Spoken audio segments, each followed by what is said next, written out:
नमस्कार दोस्तों, हेल्थ बडी अर्थात स्वास्थ्य मित्र चैनल में आपका स्वागत है। मैं डॉक्टर कविता। हमारे चैनल का उद्देश्य है स्वास्थ्य के प्रति जागरूकता लाना और दवाइयों का खर्चा घटाना। आज के विषय पर आते हैं, वात प्रकृति के अनुसार आहार। इस विषय पर आज हम विस्तार से बताएंगे कि आपकी प्रकृति के अनुसार आप क्या अनाज खाएं, क्या मसाले खाएं, किस तरह का तेल आप प्रयोग में लें आदि। तो आप इसको बड़े ध्यान से सुनिए और आवश्यकता हो तो इसे नोट भी करें कि आपके लिए क्या सही है खाना और क्या आपको नहीं खाना चाहिए। विषय पर विस्तार से जाने के पहले हम उन लोगों से निवेदन करेंगे जिन्होंने हमारा पिछला वीडियो नहीं देखा है, जिसमें हमने शरीर एवं मन की प्रकृति के विषय में विस्तार से बताया है। क्योंकि आज जो हम बात करेंगे उसी आधार पर करेंगे कि आपकी प्रकृति के अनुसार क्या खाना चाहिए। तो आपको अपनी प्रकृति यदि नहीं पता है शरीर एवं मन की, तो आप हमारा जो पिछले वीडियो का लिंक हमने नीचे विवरण में दे रखा है, उस लिंक पर क्लिक करके आप वो पिछला वीडियो देखकर अपनी प्रकृति जान लें। फिर आप अपनी प्रकृति के अनुसार हम जो आज बता रहे हैं उस विषय को जानेंगे तो और ज़्यादा आपके लिए उपयोगी होगा। देखिए, वात प्रकृति के लोगों के विषय में पहले हम सामान्य रूप से बता दें कि उन्हें कैसा भोजन लेना चाहिए। सामान्यतः वात प्रकृति वालों की जठराग्नि बहुत ही अस्थायी होती है। कभी बहुत तेज भूख लगता है, कभी बिल्कुल नहीं लगता है। इस स्थिति में उन्हें अपने खाने को 3-4 बार लेना पड़ता है और 3-4 बार लेने में उनके लिए कोई बुराई नहीं है। बस वो ये ध्यान रखें कि खाने की जो मात्रा है वह उनकी भूख के आधार पर हो। पहले वो देखें कि भूख कितनी लगी है। ज़्यादा लगी है तो अच्छी मात्रा में लें, कम लगी है तो उस हिसाब से लें। तो उन्हें स्वयं ही अपनी मात्रा को भूख के आधार पर तय करना पड़ेगा, क्योंकि भूख उनकी घटती बढ़ती रहती है। वो दिन में 3-4 बार थोड़ी थोड़ी मात्रा में खाने में कोई बुराई नहीं है। वात प्रकृति वालों को अपना ब्रेकफास्ट, सुबह का जो नाश्ता है, वो जरूर लेना चाहिए, क्योंकि उनके शरीर में वात ज्यादा होने के कारण सुबह का नाश्ता यदि वो नहीं लेंगे तो वह वात और भी ज्यादा प्रकोपित हो जाएगा। तो इसलिए सुबह ले, ताजा बना हुआ नाश्ता ले। ऐसा नहीं कि ठंडा ब्रेड खा लिया, ऐसा नहीं। ताजा बना हुआ नाश्ता लेंगे तो वात को शमन करने में आसानी रहती है। और गरम दूध या गरम हर्बल टी जिसे हम कहते हैं, आयुर्वेदिक चाय, वो लेना चाहिए। साथ में वात वालों को बहुत ही पौष्टिक आहार की आवश्यकता होती है। वात प्रकृति वाले सामान्यतः दुबले पतले, उनकी मांसपेशियां कम होती है, तो उन्हें अपने भोजन पौष्टिक तत्वों का ध्यान ज्यादा रखना चाहिए। पौष्टिक तत्वों के साथ साथ थोड़ा घी और तेल भी उसमें रहे। जिसे यदि आप घी खा रहे हैं तो गाय का घी लें, शुद्ध लें। वो तेल खा रहे हैं तो हम आपकी प्रकृति के अनुसार कौन से तेल हैं तो उस तेल में बना हुआ भोज्य पदार्थ आप लें, पर ताजा बना हुआ लें, ठंडा बासी नहीं। आप वात प्रकृति वालों को नमक बहुत कम खाना चाहिए और जो मसाले हैं वो सामान्य या हल्के मात्रा में खाने चाहिए। बहुत ज्यादा मसाले वात प्रकृति वालों को नहीं खाने चाहिए। उन्हें कसेले और कड़वे पदार्थों का त्याग करना चाहिए, क्योंकि कड़वे और कसेले पदार्थ वात को बढ़ाते हैं। साथ ही ठंडे प्रभाव वाले पदार्थ भी नहीं खाना चाहिए, या फ्रिज में रखे हुए बहुत ज्यादा ठंडे भोज्य पदार्थों का सेवन नहीं करना चाहिए। वैसे तो फ्रिज में रखे हुए भोजन सभी लोगों को कम से कम प्रयोग करने चाहिए, पर वात प्रकृति वालों को विशेष रूप से ठंडा भोजन नहीं करना चाहिए। वात प्रकृति वालों को एलर्जी भी बहुत जल्दी होती है किसी भी चीज से, तो उसका भी वो ध्यान रखें। यदि किसी चीज से एलर्जिक है तो वो चीज ना खाएं। वात प्रकृति वालों को घर पे बना हुआ भोजन करना सबसे बेस्ट रहेगा, क्योंकि वो यदि बाहर डिब्बा बंद भोज्य पदार्थ खाते हैं तो उनके लिए ठीक नहीं होगा, वो वात को और ज्यादा बढ़ा देंगे।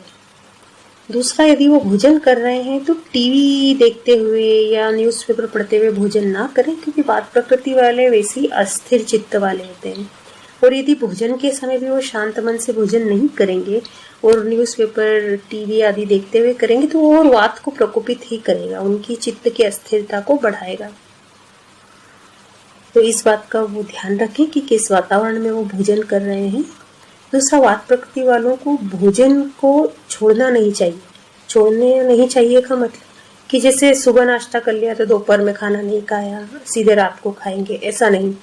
आपको तीनों समय का भोजन सही समय पे जरूर करना चाहिए, बल्कि जैसा हमने कहा कि 3 की जगह 4 समय भी खाने का मन करे तो आपको खाना चाहिए, क्योंकि वात प्रकृति वालों की जठराग्नि चंचल होती है, कभी ज़्यादा होगी कभी कम होगी, तो उन्हें अपने भोजन का समय छोड़ना नहीं चाहिए, खाली पेट नहीं रहना चाहिए। दूसरा, वात कब कब बढ़ता है ये भी हम जान लें कि हमारे शरीर में उम्र के आधार पर वृद्धावस्था में जैसे 60 के बाद वात नेचुरली स्वाभाविक तौर पर बढ़ता है। और यदि ऋतु के हिसाब से देखें तो वर्षा ऋतु में वात का प्रकोप होता है, इसीलिए वर्षा ऋतु में आप देखेंगे कि जोड़ों का दर्द है या पुरानी कोई चोट का दर्द है एकदम ज्यादा होने लगता है। उसका कारण ही ये है कि वात का प्रकोप वर्षा ऋतु में होता है। दोपहर का जो समय है उस समय भी वात बढ़ता है। देखिए, दोपहर से मतलब थोड़ा देर, हमारा सुबह सुबह कफ बढ़ेगा हमारे शरीर में। आप मान ले सुबह 7 से 11 के बीच कफ का समय रहेगा शरीर में, और फिर दोपहर 11 बजे से 3 बजे तक पित्त का समय रहता है।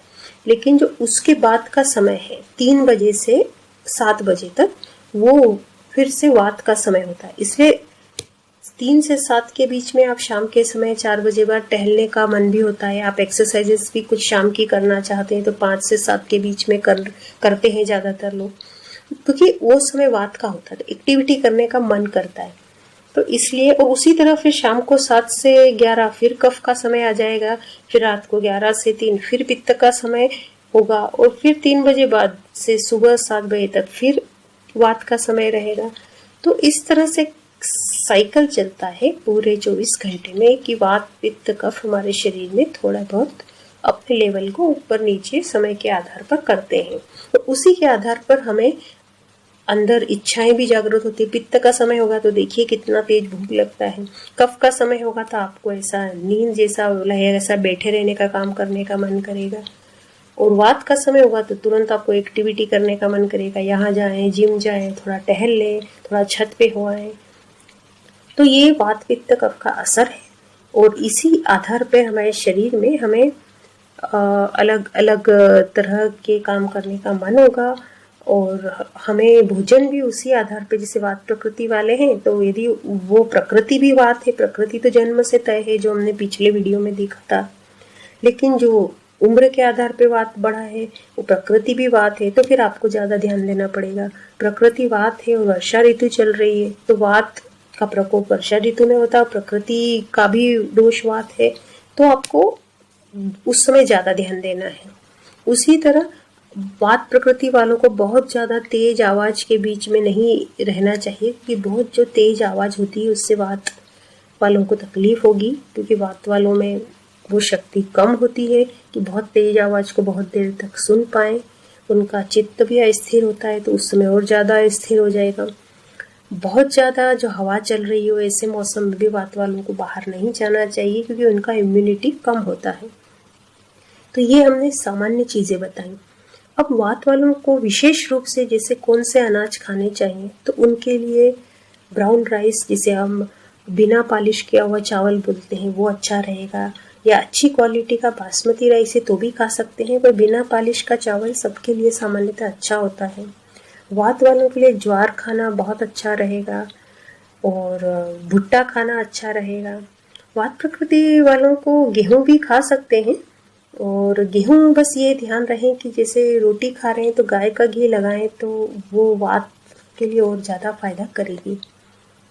जो दालें हैं वो मूंग की दाल वात वालों के लिए अच्छी होती है, उड़द की दाल भी वात वालों के लिए अच्छी होती है, पर वात वालों को चना की दाल नहीं खाना चाहिए।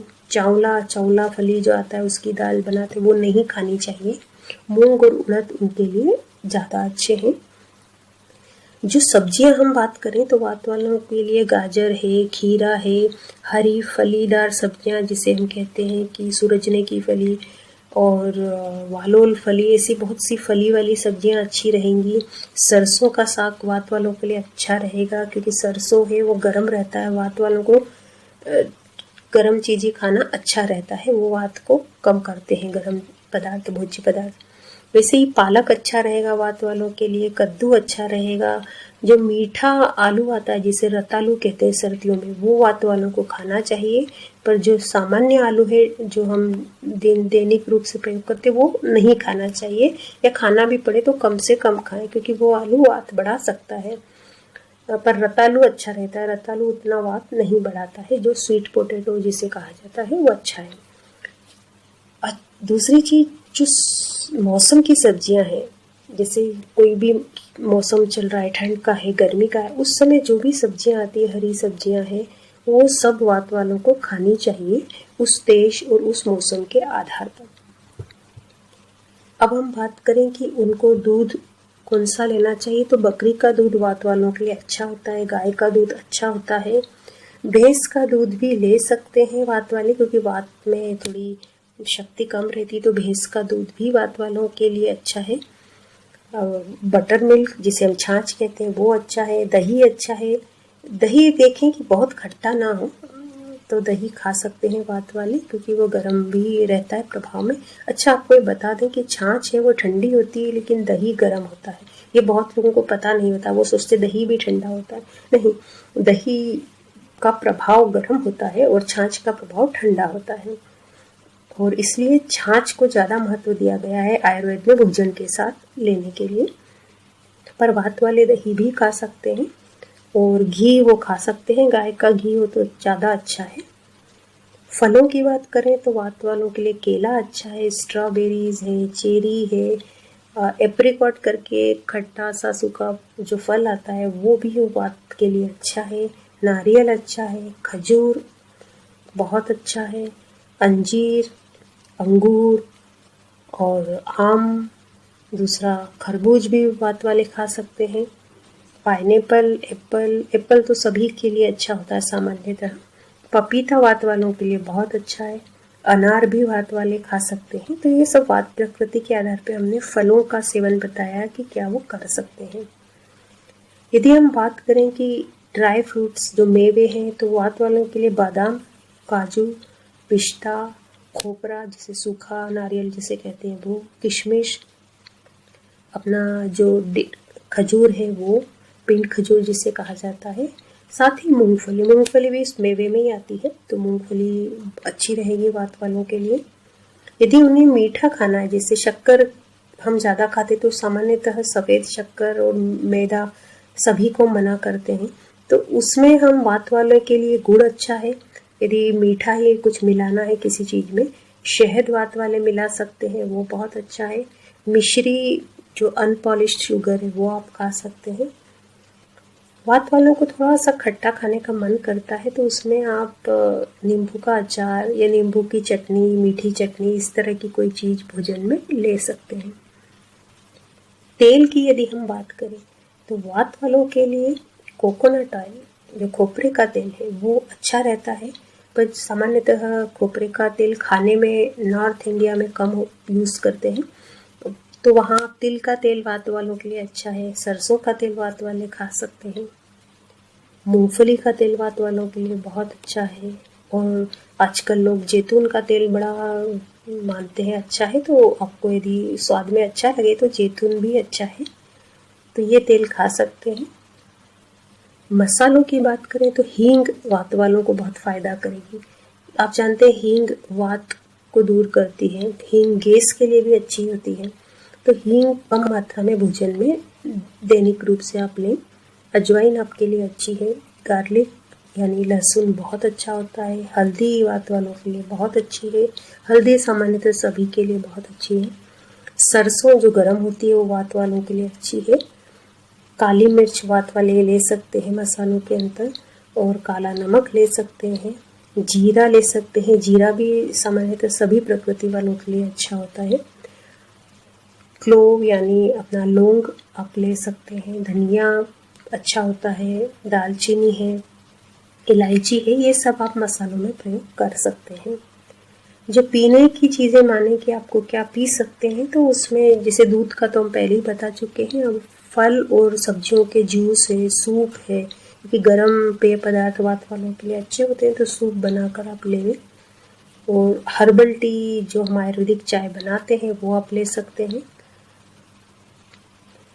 जो कुछ आयुर्वेदिक दवाइयाँ भी हम देते हैं, उसमें भी जैसे मसाले होते हैं, तो वात वालों के लिए अपने शरीर की आवश्यकता अनुसार वातनाशक कुछ चूर्ण भी मिलते हैं, तो वो आप आयुर्वेद चिकित्सक की सलाह से ले सकते हैं। आपको इन्फॉर्मेशन इस वीडियो की अच्छी लगी हो तो इसको लाइक करें। तो आप सबको धन्यवाद और आप सबको स्वास्थ्य के लिए शुभकामनाएं।